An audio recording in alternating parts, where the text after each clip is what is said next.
अस्सलामु अलैकुम वरहमतुल्लाहि वबरकातुह। गुड इवनिंग सर, मेरा नाम महेश चौहान है, रहने को घोरपड़ी गांव में हूँ, आईटीसी में जॉब करता हूँ मैं। तो आपने जो भी इन्फॉर्मेशन दिया वो यहाँ पर बहुत अच्छा था, लेकिन एक सवाल करता हूँ। हिंदुइज्म में दो क्लास है, अपर क्लास और लोअर क्लास। तो लोअर क्लास को पहले ज़माने में ट्रीटमेंट बहुत बुरा मिलता था। तो मैं ये करना चाहता हूँ कि डॉक्टर बाबा साहेब आम्बेडकर उन्होंने बुद्धिज़्म ही क्यों चुना लोअर क्लास के लिए? भाई साहब ने बहुत अच्छा सवाल पूछा कि हिंदुइज्म में दो क्लास है, lower class, higher class. Actually Hinduism में 4 क्लास है, अपने टॉप और बॉटम को गिना। और ही पकड़ता हूँ मैं बस। हाँ, 4 में बहुत कन्फ्यूजन है। हाँ लेकिन मैं क्योंकि तालिब इल्म दिगर मज़ाहिब का, मैं 2 कहूँगा तो लोग बोलेंगे मैं हिंदुइज्म नहीं जानता हूँ। आप कहे तो प्रॉब्लम नहीं है, अपर एंड लोअर। मैं जानता हूँ कि ब्राह्मण है, क्षत्रिय है, वैश्या और शूद्रा है। 4 क्लास है। लर्नेड क्लास ब्राह्मण, जैसा आता है हिंदू मذहब किताब में कि भगवान से सिर से बने ब्राह्मण, चेस्ट से बने क्षत्रिय वॉरियर क्लास, और पेट या थाइज से बने वैश्या जो है बिजनेस क्लास, और फीट से शूद्रा। तो बाबा साहेब अम्बेडकर ने शूद्रा क्लास के लिए बुद्धिज्म ही क्यों चुना? बहुत अच्छा सवाल है। पहली चीज मैं ये कहना चाहता हूं कि इस्लाम में कोई भी क्लास नहीं है, हाई क्लास और लो क्लास नहीं है। उसका जवाब बाद में दूंगा। पहले मैं ये कहना चाहता हूं कि बाबा साहेब अम्बेडकर ने, अगर आप उनकी किताब पढ़ेंगे, उन्हें सबसे अच्छा मजहब पसंद आया वो इस्लाम। उन्हें तहकीक की दिगर मजहब की, सबसे अच्छा मजहब पसंद आया इस्लाम। लेकिन हम मुसलमानों ने उन्हें अच्छे तौर से स्वागत नहीं किया, क्योंकि कई मुसलमान गांव खेड़ में जाएंगे, उनको हिंदुइज्म का इन्फ्लुएंस हुआ, वो भी जात पात में मानते, ऊपर जात नीचे जात। अफसोस की बात है, इस्लाम में कोई भी जात पात नहीं है। लेकिन कुछ मुसलमान हिंदू के साथ रह रह के वो भी कास्टिज्म में मानने लगे। आज की तारीख में भी आप अगर गांव खेड़े में जाएंगे तो कई मुसलमान जो समझते हैं मैं ऊंची क्लास का हूं और ये मुसलमान नीचे क्लास का है। कई जगह जाएंगे मैं शेख हूं, मैं हूं सैयद, ऊंची क्लास। इस्लाम में ऐसा कुछ है ही नहीं। इस्लाम में अल्लाह ताला फरमाते सूरह हुजुरात में, सूरह नंबर 49 आयत नंबर 13 में, या अय्युहन नासु इन्ना खलकनाकुम मिन ज़किन व उनसा व जअलनाकुम शुअबन व क़बाइला लिताअरफू इन्न अक्रमकुम इंदल्लाहि अत्क़ाकुम इन्नल्लाह अलीमुन खबीर। जिसके मानिए कि ए इंसानों, हमने तुम्हें एक जोड़े से पैदा किया है, मर्द और औरत के, और आपको ग्रोह में बांटे हैं ताकि आप एक दूसरों को पहचान सको, ना कि आप एक दूसरों से नफरत करें। और आप में से सबसे बेहतरीन इंसान वो है जिसके पास तकवा है। तो इंसान एक क्राइटेरिया से ऊंचा या नीचा हो सकता है। जो आदमी के पास तकवा है, राइचियसनेस, पायरिटी, गॉड कॉन्शियसनेस, खुदा की अच्छी इबादत करता है, खुदा के पैगाम पे अमल करता है, वही इंसान ऊंचा है। पैसे के मामले से कोई आदमी ऊंचा नीचा नहीं हो सकता है, जिन्स के मामले से मर्द या औरत ऊंचा नहीं हो सकता है, या कलर से, सफेद या काला रंग से कोई आदमी ऊंचा या नीचा नहीं हो सकता है। ऊंचा आदमी एक ही क्राइटेरिया से हो सकता है, अगर वो खुदा की इबादत करे, खुदा के पैगामात पे अमल करे, वो इंसान ऊंचा हो सकता है। लेकिन जब बाबा साहेब अम्बेडकर ने तहकीक की, हमारे मुसलमान ने सही स्वागत नहीं किया, तो फिर वो सेकेंड बेस्ट रिलीजन पे गए जो था बुद्धिज्म। और आज जो दलित है उन्हें कहते हैं नियो बुद्धिस्ट। तो आप बाबा साहेब अम्बेडकर की किताब की तहकीक करेंगे, और मैं पढ़ चुका हूँ बाबा साहेब अम्बेडकर की किताबें, कई बार लिखा गया है उन किताबों में कि किस तरीके से हिंदू को सही रास्ते दिखाए। और हिंदुइज्म के बारे में मैं कहना नहीं चाहता हूँ, और ये सही मौका नहीं कहने के बारे में बाबा साहेब अम्बेडकर ने क्या लिखा हिंदू किताब के बारे में, कि वो मेरा मकसद नहीं है। लेकिन मैंने उनकी किताब पढ़ चुकी है, तो गलती थी अब मुसलमानों की। इसीलिए मैं कहता हूँ ये तकरीर का मौजू वही था, दावत या हलाकत। अगर आप गैर मुसलमान को इस्लाम का पैगाम नहीं पहुंचाएंगे, अल्लाह ताला आपको नष्ट कर देगा, अल्लाह ताला आपको हलाक करेगा। तो इस तकरीर का मौजू वही था, क्योंकि हम मुसलमानों ने सही तरीके से गैर मुसलमान को इस्लाम नहीं पेश किया। और जब बाबा साहेब अम्बेडकर इस्लाम कबूल करना चाहते थे, हम मुसलमानों ने उनको सही तरीके से वेलकम नहीं किया। सही तरीके से स्वागत नहीं किया, इसीलिए बाबा साहेब अम्बेडकर गए, नेक्स्ट बेस्ट रिलीजन वो है बुद्धिज्म। और मैंने इस पे तकरीर भी की है ऑन बुद्धिज्म पे, मैंने ये भी कहा गया है कि बुद्धिज्म और इस्लाम में यकसानियत क्या है। और इवन आप मान लो बाबा साहेब अम्बेडकर की बात और आप बुद्धिज्म पे अमल करेंगे, फिर से आप लौट के बुद्धिज्म में ये भी लिखा है कि एक आखिरी मैत्री आने वाले, वो आखिरी मैत्री है मोहम्मद सल्लल्लाहु अलैहि वसल्लम। तो आप बुद्धिज्म मान लो कबूल भी किए, वो इन बिटवीन फेज है हिंदुइज्म और इस्लाम का, आपको मानने पड़ेगा। बुद्धिस्ट स्क्रिप्चर में लिखा हुआ है कि एक मैत्री आने वाले है और वो मैत्री कोई नहीं है लेकिन मोहम्मद सल्लल्लाहु अलैहि वसल्लम। तो मान लो जो नीचे क्लास के लोग ने बुद्धिज्म एक्सेप्ट किया, अगर बुद्धिज्म के स्क्रिप्चर आप पढ़ेंगे तो आपको मानने पड़ेगा आखिरी पैगंबर मोहम्मद सल्लल्लाहु अलैहि वसल्लम में। Hope that answers the question. Sir मैं दीप्ति है, मुझे कुरान में की बहुत बातें अच्छी लगती है और उसमें से बहुत कुछ सीख मिलती है। तो ये ज़रूरी है कि इस्लाम कबूल करना चाहिए और इस्लाम मुझे अच्छा लगता है। बहन का सवाल है कि उन्हें कुरान मजीद पढ़ चुकी है, बहुत से बातें अच्छी लगती है, कुरान मजीद इस्लाम पसंद करती है, तो मुझे इस्लाम कबूल करना चाहिए कि नहीं। अगर आप पसंद करती है कुरान मजीद के तालीमात को और इस्लाम पसंद है तो बेशक आपको कबूल करना ही चाहिए। अगर पसंद नहीं करती तो नहीं करना चाहिए, अगर पसंद करते कबूल करना ही चाहिए। तो ही आप अमली तौर के ऊपर, सही तौर के ऊपर इस्लाम से मोहब्बत कर सकते। तो आप क्या चाहते हैं कि इस्लाम कबूल करे? नहीं सर ऐसा कुछ नहीं, लेकिन सर नहीं, आप अगर कुरान मजीद पढ़ चुके हैं और आप कहते हैं कि कुरान मजीद में जो लिखा आप उसके पसंद है, तो पसंद है तो उसके ऊपर अमल भी करना चाहिए। सर ये बराबर, लेकिन सर मैं आजम कैंपस में इधर 3 महीने हुए मैंने एडमिशन लिया है, तो फ्रेंड सर्कल में सब मेरे फ्रेंड सर्कल है, तो बहुत सारे मोमेडियन फ्रेंड्स हैं मेरे। तो ऐसा कुछ नहीं, पहले तो नहीं थी, लेकिन बहुत कुछ सीखने को मिलता है। इधर आने के बाद मुझे बहुत कुछ सीखने को मिला और उसके बाद सर अच्छा लगा और बहुत कुछ लाइफ में सर कुछ बहुत सीख मिलती है इससे, तो अच्छा लगता है कुरान मुझे। आप मैं सबको अगर बोलती आपके हूँ बहुत सर। से फ्रेंड मुसलमान है, सही लफ्ज मुसलमान है, मोहम्मदन सही लफ्ज नहीं है, मुसलमान सही लफ्ज है।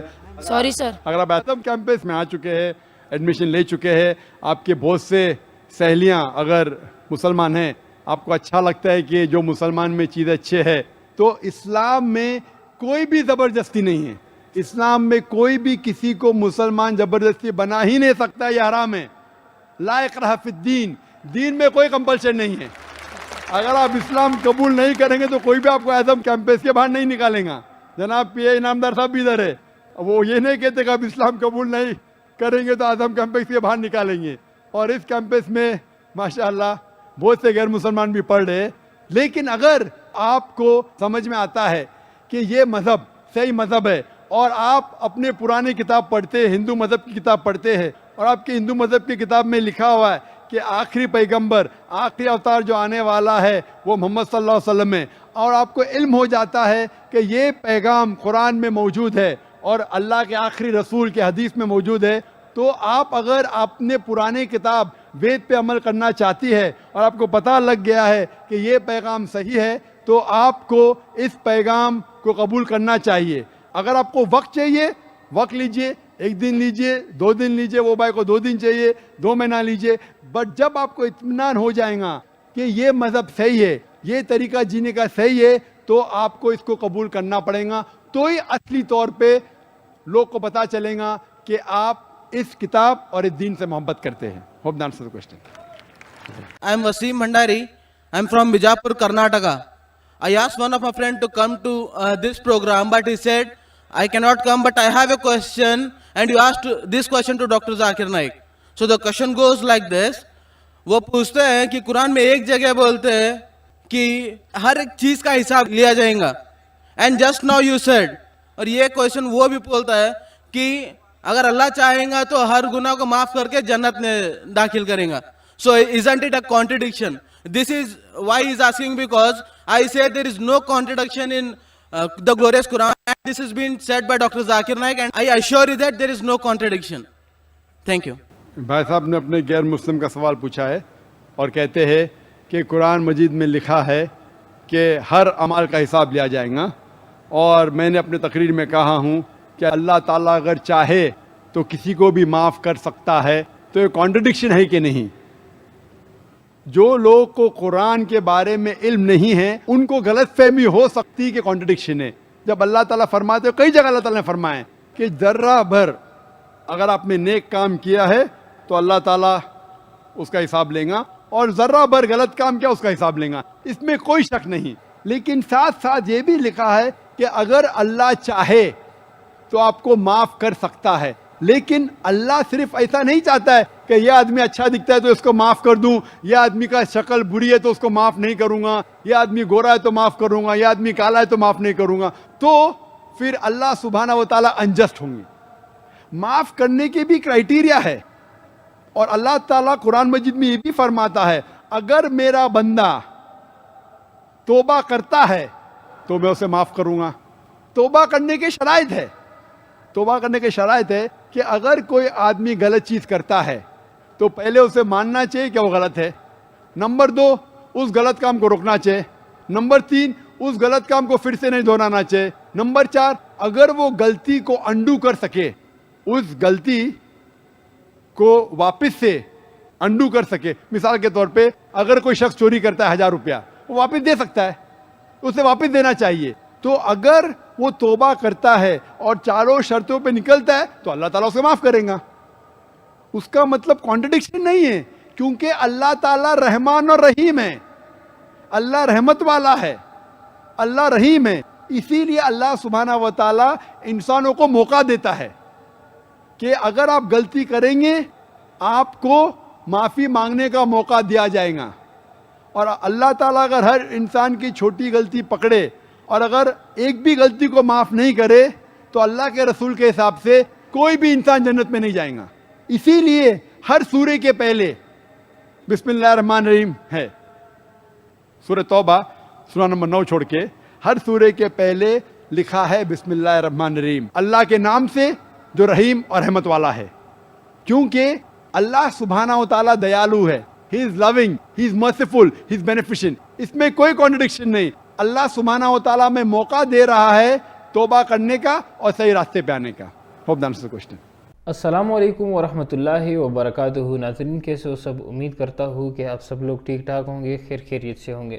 یہ ایک بھائی ہے ڈاکٹر ذاکر نائک سے، اس نے ایک سوال پوچھا ہے، اور سوال سے پہلے اس نے کہا کہ آپ نے جتنی بھی باتیں کہی ہے وہ بالکل ٹھیک کہی ہے اور سچ کہی ہے، اور ڈاکٹر ذاکر نائک کے ساتھ یہ پہلی دفعہ نہیں ہوا۔ کئی لوگ، جتنے بھی لوگ ڈاکٹر ذاکر نائک کے لیکچر اگر اطمینان سے سنتے ہیں تو ان کو ساری کی ساری جو باتیں ہوتی ہے وہ ٹھیک نظر آ جاتی ہے، اور وہ سمجھ جاتے ہیں کہ ساری کی سارے باتیں جتنی بھی ہے یہ بالکل ذہن اور فطرت کے مطابق ہے۔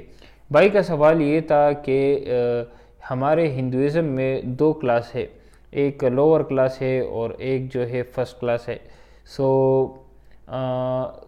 ہوا یہ ہے کہ جو ہماری لوور کلاس کی جو لوگ ہیں، یعنی جن کو حقیر سمجھا جاتا ہے، ان کو بدھزم مذہب جو ہے وہ دیا گیا ہے، اور باقی کو جو ہے مذہب اچھے ملے ہیں۔ مجھے تو ابھی اس چیز کا اندازہ نہیں ہے کہ یہ مذہب ان کو دیے کس نے ہے، لیکن ڈاکٹر ذاکر نائک اس کے جواب میں کہتے ہیں کہ ہندوازم مذہب میں جو ہے وہ 2 کلاس نہیں ہے بلکہ 4 کلاس ہے، اور اس میں جو ہے وہ مختلف کیٹیگریز ہے۔ اپر جو کلاس ہے ان کو اچھا مذہب دیا گیا، پھر اس کے بعد جو ہے ان کو تھوڑا اور پھر آخر میں جو کلاس ہے جو بالکل لوور ہے اس کو بدھزم دیا گیا ہے۔ اس کا بھی وہ بہت ہی اچھی طریقے سے ایکسپلینیشن کرتے ہیں۔ اس کے بعد ڈاکٹر ذاکر نائک اسلام کے بارے میں کچھ بہت ہی معلوماتی گفتگو کرتے ہیں، اور وہ کہتے ہیں کہ اسلام میں اس طرح کی کوئی کلاس نہیں ہے۔ جتنے بھی لوگ اسلامی معاشرے میں اگر رہتے ہیں یا ان کا اٹھنا بیٹھنا اسلامی یعنی مسلمان لوگوں کے پاس ہے کے ساتھ ہے، جتنے بھی غیر مسلم ہمارے بھائی ہیں، تو ان کو یہ بات بخوبی واقف ہوگی کہ ہر علاقے میں ایک مسجد ہوتی ہے، اور اس مسجد میں کوئی سیکشن نہیں ہوتا کہ یہ جو جگہ ہے یہاں پر امیر لوگ ہوں گے جو گاڑیوں والے ہوں گے، اور یہ جو جگہ ہے اس میں غریب ہوں گے، یا پھر اس طرح نہیں ہے کہ اندر مسجد میں جو ہے اے سی لگائی گئی ہو اور وہاں پر سارے امیر اکٹھے ہوتے ہو اور باہر جو ہے وہ غریب اکٹھے ہوتے ہو۔ تو یہ چیزیں مسجد میں بالکل بھی نہیں ہوتی، اور اسلام میں اس چیز کو کوئی فوقیت حاصل نہیں ہے کہ ایک بندہ جو ہے وہ مالدار ہے، اس کے پاس گاڑیاں ہے، اس کے پاس بنگلے ہے، تو اس کی عزت کی جائے گی بہت زیادہ اسی وجہ سے، یا یہ چیز نہیں ہے کہ ایک بندہ خوبصورت ہے تو جو دوسرا کالا ہے اس سے یہ خوبصورت کی ویلیو اسلام میں زیادہ ہوگی، یا امیر اور غریب میں غریب کی ویلیو کم ہوگی اور امیر کی زیادہ ہوگی۔ اسلام میں اس طرح کی کوئی جو ہے وہ نہیں ہے۔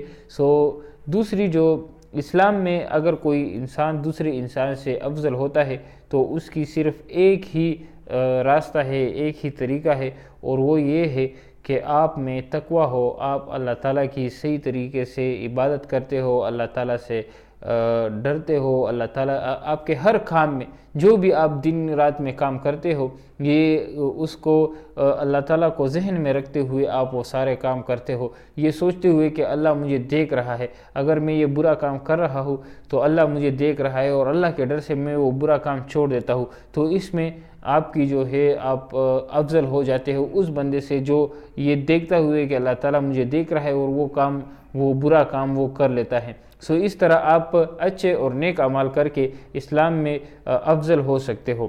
اگر آپ لوگ دیکھیں تو اس کے کئی مثال ملتے ہیں، جس طرح کہ اگر آپ لوگ دیکھیں تو حضرت بلال رضی اللہ عنہ کے واقعے کو اگر آپ دیکھیں تو وہ ایک غلام تھے جن کے ابھی بھی تاریخ میں ان کے ماں باپ کا بھی ان کے ناموں کا ذکر نہیں ہے، لیکن اسلام میں ان کا مرتبہ کافی مالدار اصحاب سے جو ہے وہ اونچا تھا، اور وہ ہر وقت آپ صلی اللہ علیہ وسلم کے پاس رہتے تھے، اور اس کے علاوہ جتنے بھی ہمارے ابو بکر رضی اللہ عنہ جو خلیفہ تھے اور عمر رضی اللہ عنہ خلیفہ تھے، جتنے بھی اصحاب رسول صلی اللہ علیہ وسلم تھے وہ سب ان کو عزت کی نگاہ سے دیکھتے تھے، اور وہ سب ان کو افضل مانتے تھے اپنے آپ سے، ہر ایک صحابی ان کو اپنے آپ سے افضل مانتا تھا، یہاں تک کہ عمر رضی اللہ عنہ بھی کہتے تھے کہ بلال ہمارا سردار ہے، حالانکہ وہ اس کا کوئی نسب بھی نہیں تھا، وہ اس کے پاس کوئی مال و دولت بھی نہیں تھی، لیکن صرف تقوی کی وجہ سے اس کو اتنا اونچا مرتبہ مل گیا تھا۔ یہی وجہ ہے کہ اسلام کی طرف لوگ اٹریکٹ بھی ہوتے ہیں۔ میں نے کئی ویڈیوز بھی اس طرح دیکھے ہیں کہ وہ اس چیز کو دیکھتے ہیں کہ اسلام میں کوئی بھید بھاؤ نہیں ہے، کسی کو جو ہے اونچا نیچے نہیں دیکھا جاتا، اور یہی وجہ ہے کہ اسلام دین حق بھی ہے۔